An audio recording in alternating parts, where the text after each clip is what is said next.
Right, quick video for Chris, just to show you how I've got it all set up. I've got your two flow meters on here with a twin Y piece, so you've got individual control of each one, your torch gas and your purging gas.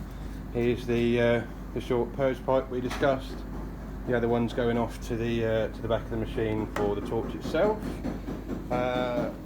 It's got the 63 amp plug on it at the moment. If you want the 32 amp plug chucked on it later on, I can do that, no problem, but I've gone with the 63 amp for now. On the front panel, got on off here. Okay, now we're in. So the control menu is very similar to the machine you've just had. We've got our left and right buttons here, and we can scroll through the entire welding process from start to finish. So at the moment we've got pulse on, and I've basically input exactly the same pulse settings in this machine as the one I've just decommissioned. So at the minute that would be pulse off. If you go for the first green light there, that would be automatic pulse, where the machine sets up a default pulse time and background current for you. I think you quite like a specific setting like your 33s, so I've put exactly the same settings as was in the last set. So we've got, if we go through to pulse here, we've got, oh, go back one, 0.33 of a second on the high part of the pulse. It's dropping down to 33% current. It's telling us current because anything that's lit up in red will be a current setting. If it changes to green, at the minute it's showing us 33% background current. The next one, it's flashing green to let us know that we're adjusting time. We also get a little flashing T as well, T2. So we've got 0.1 of a second on our background current, so a fairly fast pulse. Just going back to the start here, I've got 0.2 of a second of gas pre-flow. It's then going to start at 10% of our maximum welding current, so you should get a good clean start with that, but start nice and low so you've got good control. If you want more current at the start, for if it's not striking up cleanly, you can add more start current there by just winding it up. The default setting is 20. I think that's a little high personally, so I've set it down to 10. We're not worrying about upslope time because we're using the pedal, not the trigger. This is our main welding current here. It'll always revert to that after a few seconds, you might have noticed. When we come off the pedal, it's going to crater down all the way down to 10%. That's as low as it will go before it goes off. And then you've got your gas post-flow time there, GPT, gas post-flow time. Okay. Again, that's set to about 8 seconds for a 2.4. We can bring that down a little bit if you think it's wasting gas, but I probably wouldn't go much below about 5 or 6, otherwise the tanks will start to suffer a little bit. As far as controls on the front here, we've got trigger normal, which is what you'd use if you're in the pedal. Next one down here would be trigger latch, which it won't let me select that because we've got the pedal on, but if we were just using the torch button, it would let me. The next one down is a function for like a special spot welding pistol torch. For fusion spot welding of sheet metal fillets and internal fillets and butts and outside corner joints. Good for assembly work on sheet metal, but that's a separate accessory, so that's what that's for. To the left here, you've got a little gas and a T. That's the timer function. If you press that, that'll open the gas valve and allow you to set your flows up. Going to stop that here. The one to the right here will show you the saved job you're in. You've got how many slots have you got here? You've got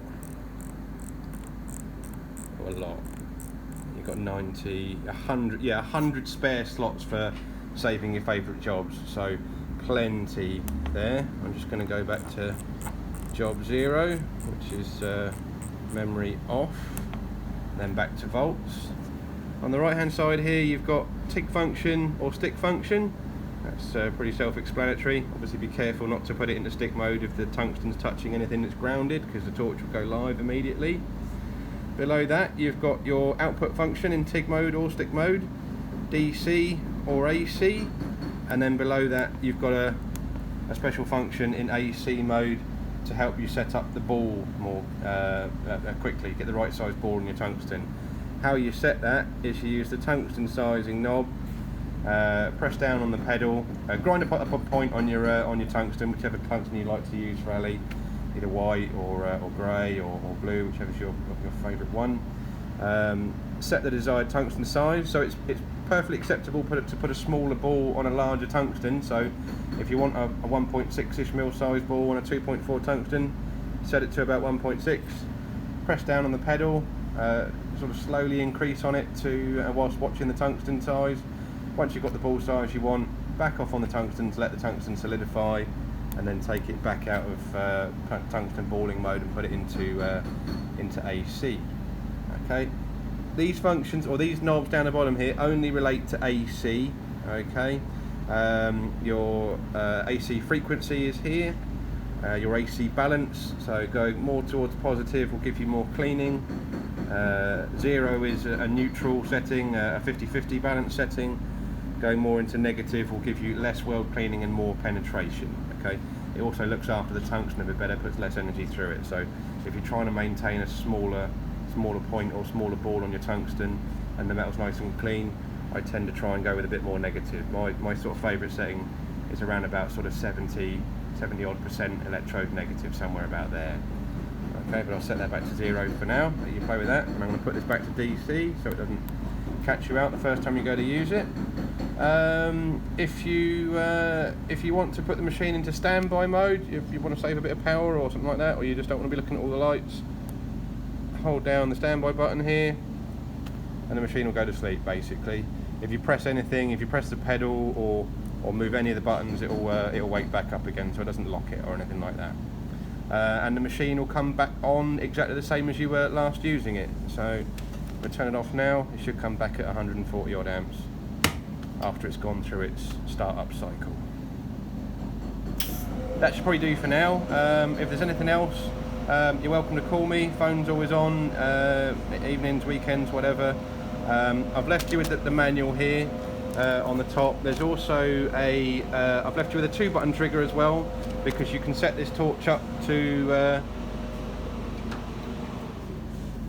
basically, it's dead easy to remove the trigger housing here, and you can basically slot in different triggers, or if you break one, they're really easy to swap out.